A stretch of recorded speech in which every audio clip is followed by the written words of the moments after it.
In this labyrinthine episode of Dungeon Denizens, we're going to get to the center of the Minotaur.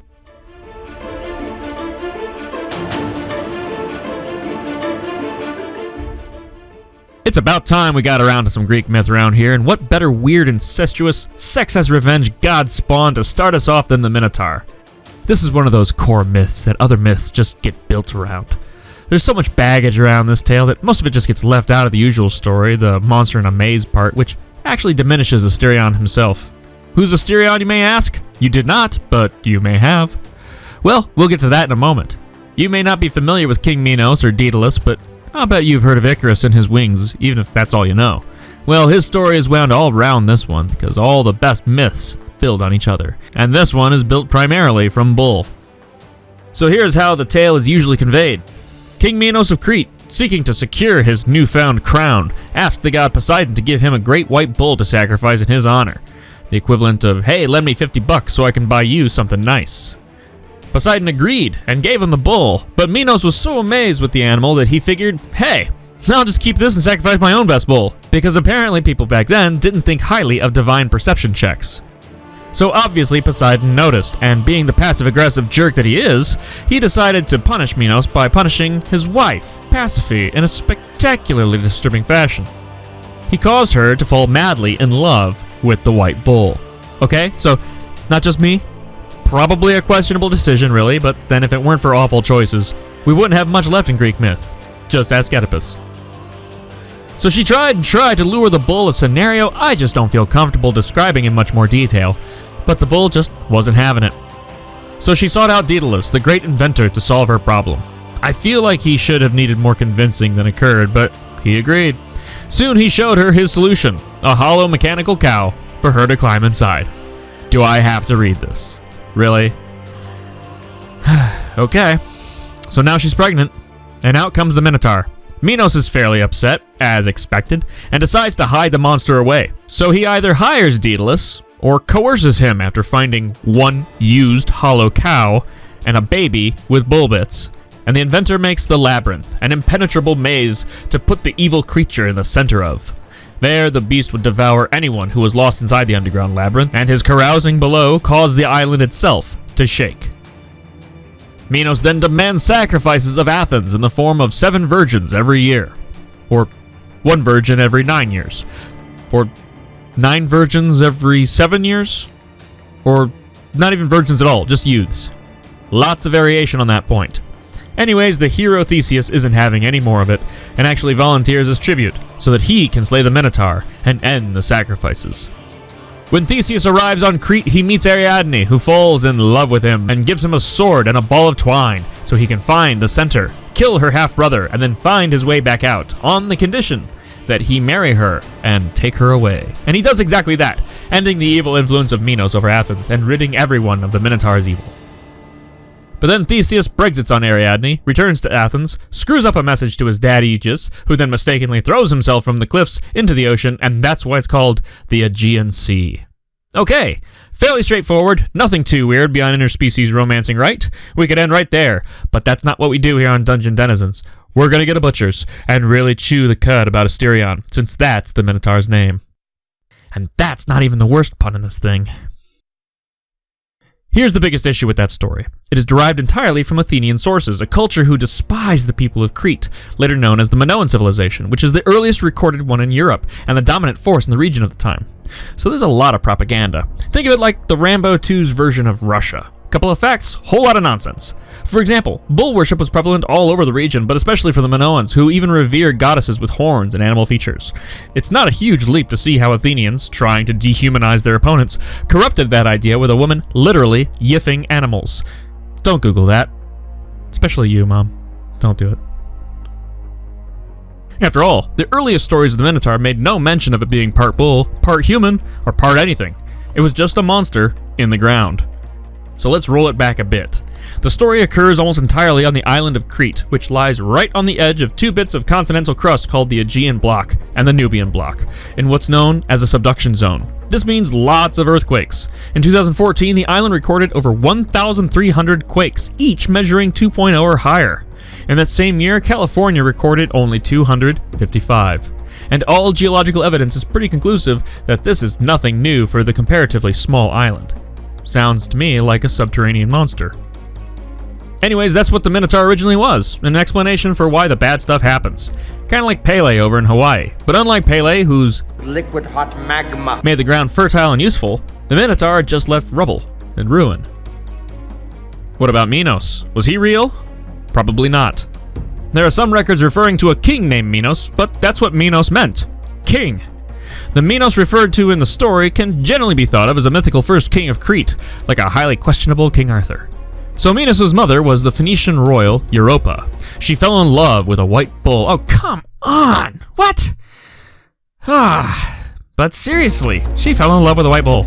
And together they had 3 kids, one of which was Minos. But, plot twist, that bull was actually Zeus in disguise. So they are now just regular god spawn instead of Minotaur god spawn. Why Zeus keeps insisting on turning into animals in order to seduce all the tale? It's really beyond me. Okay, so then either Europa rode Zeus to Crete, or she was kidnapped and taken there, but either way, the Phoenician beauty won over the apparently not first king of Crete, Asterion. He married Europa, adopted her 3 boys, Minos and his 2 brothers, Sarpedon and Rhadamanthus. They even had a daughter on their own, named Crete. They apparently only had 3 or 4 names figured out, but at least no bulls were directly involved this time. Minos grew up and essentially took over like a total despot. He banished his 2 brothers from the island, killed the rest of his family, and drove his island on to become the first major power in the Aegean. His half-sister Crete had a daughter with Helios, the sun god. Her name is Pasiphae, and she marries her much older uncle Minos. Jeez. They have a bunch of kids, including Glaucus, who drowned in honey before inventing the girdle, Phaedra, who fell in love with her own stepson, Ariadne, who would eventually marry Dionysus, and others, including Androgeos, who is about to matter in this story. About 200 miles away, there was a small fledgling city-state called Athens. Maybe you heard of it.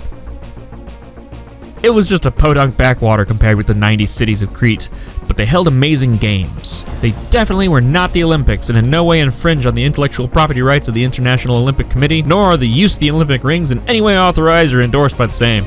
These were pre-Olympic Olympics, still not infringing. Being the grandson of both Zeus and Helios, Androgeos was Crete's ringer for the games. He kept winning every event and more glory for Crete on the Athenian soil, angering pretty much everyone.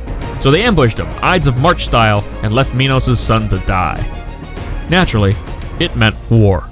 And since Crete were the big dogs back then, Minos smeared Aegis's armies, forcing them to pay tribute annually, which would quickly come to be the youths or maidens or virgins or whoever it was, and however often got sent to the labyrinth. He also took the opportunity to take out a few other city-states while he was at it, because Minos is not the good guy here. The king of Megara, named Nisos, was immortal because of a magical purple hair, and whose daughter Scylla fell madly in love with Minos. She yanked out her dad's Highlander hair so that he could be slain, and then Minos thanked her by drowning her. Minos is not the good guy, as many great historians have said, but it does add a nice bit of irony with Theseus and Ariadne later. The Minotaur itself seems to fade into the background in this story, getting essentially the Darth Maul treatment of being a really cool-looking villain who is criminally underused. The Minotaur was a horrific nightmare of a beast, far worse than just a bulky guy with bovine features. He was a devourer of flesh, who stalked his prey in the maddening labyrinth, which was as much a part of the Minotaur's threat as his horns or his maw.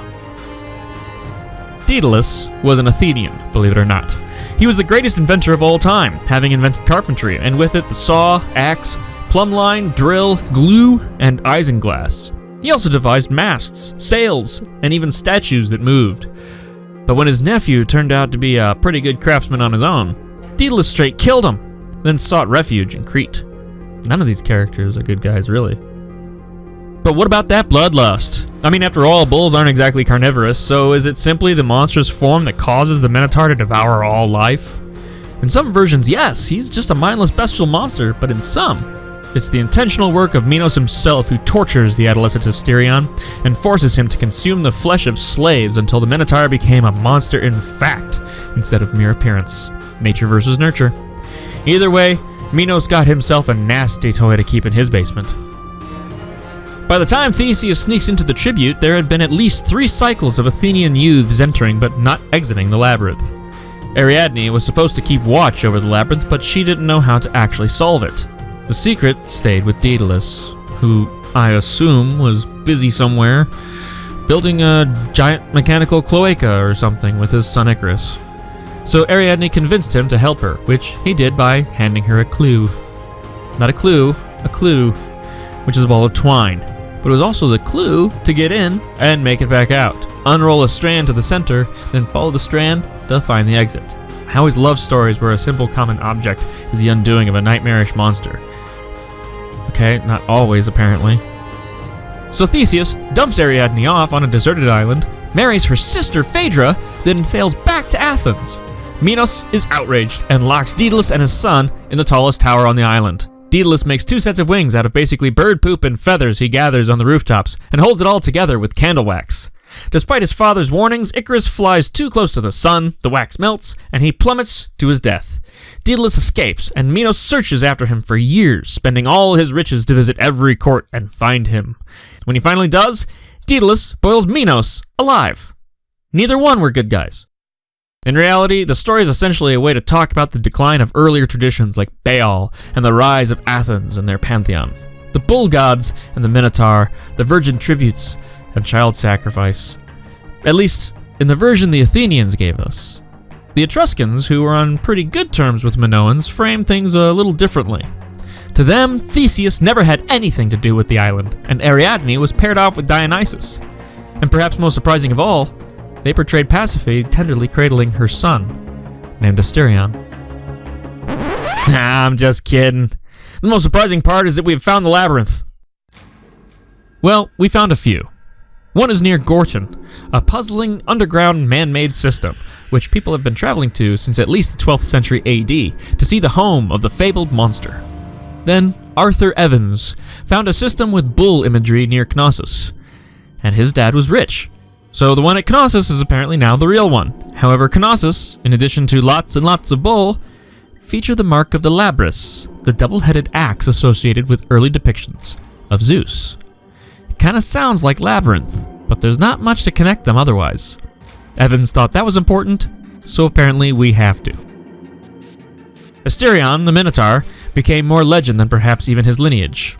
He featured prominently in Dante's Inferno as the infamy of Crete, essentially guarding over the 7th circle of hell, reserved for men of blood, the violent and murderous. And in an odd change, Dante describes Asterion with the head of a man on the body of a bull, although with myth, specifics like that can get vague. William Blake went so far as to make the Minotaur a human torso atop an animal body, like a centaur, with a bull's head. All in all, you can definitely say Asterion has had a rough go of it. That all changed in the 20th century. Thanks in large part to the excavations in Knossos, by the 1930s the Minotaur had re-entered public consciousness. There was an avant-garde surrealist magazine called Minotaur, which had covers and artwork by Pablo Picasso, Salvador Dali, Diego Rivera, Matisse, Ernst, and more. The Minotaur became a popular literary tool to discuss animalistic sexuality in poetry and prose. Although the plural form Minotaurs has existed at least since William Shakespeare's Henry VI in 1623, it was not considered a race or species until 1950, when C.S. Lewis inserted them as thugs for the White Witch in The Lion, the Witch, and the Wardrobe and the subsequent Narnia books. Although only the films actually gave them names, Lewis stated clearly that his monsters were neither good nor evil and were capable of both. How very Etruscan of him. From there, you know what happens next. Dungeons and Dragons happens next, that's what. Minotaurs were in the 1977 Monster Manual and returned to their bloodthirsty evil ways armed with a double-headed axe or labrys. Hey! In Dragonlance, where the Minotaur race play vital roles throughout the world of Krynn, players could actually be a Minotaur, but it wasn't until the 4th edition of D&D that rules for playing a Minotaur player character were included in the actual player's handbook. Minotaurs in cinema have been dependent on special effects, so while 1977's Sinbad and the Eye of the Tiger has a great Ray Harryhausen golden Minotaur, 1960's Minotaur the Wild Beast of Crete looks more like a Muppet left in the rain. And more recently, while Tom Hardy faced off against a mutant bull in 2006's Minotaur, 2010's Percy Jackson and Lightning Thief showed an impressive version. Minotaurs make fantastic threshold obstacles in such stories, tougher than previous encounters but easily disposed of to face the next obstacle. The Narnia ones look just fantastic though. Look at these guys! So lean. Perhaps the most notable Minotaurs in gaming aren't even Minotaurs. They're called Tauren, since that's easier to copyright. One of the original races of the Horde, World of Warcraft lets you play a shamanic, pseudo-Native American form as you explore the world of Warcraft. They even throw in some bison Minotaurs later on. The Minotaur is one of the great monsters who appears throughout fantasy and mythology whenever you need a real threat to weed out the heroes from the chaff. Personally, I'd love to see the Minotaur hold a place of greater respect instead of the ground beef that it is. That in the right story, the children of Asterion would captivate an audience with its bestial violence and human cunning. Huh. Turns out that was the worst pun in this thing. Thanks for listening. This week, the military began closing the controversial labyrinth, which for 7 years housed the brutal Minotaur they used to interrogate terror suspects. But Congress and the American people are still demanding to know who will be held accountable for authorizing the Minotaur maze. Well, I can tell you that right now. No one should be held accountable because the use of the Minotaur was necessary. Yeah, so forcing prisoners to wander in an infinite labyrinth, living in fear of being torn limb from limb by the Minotaur may seem harsh to some people now, but you have to remember what it was like after 9/11. That flesh-hungry half-man, half-bull kept us safe from the terror.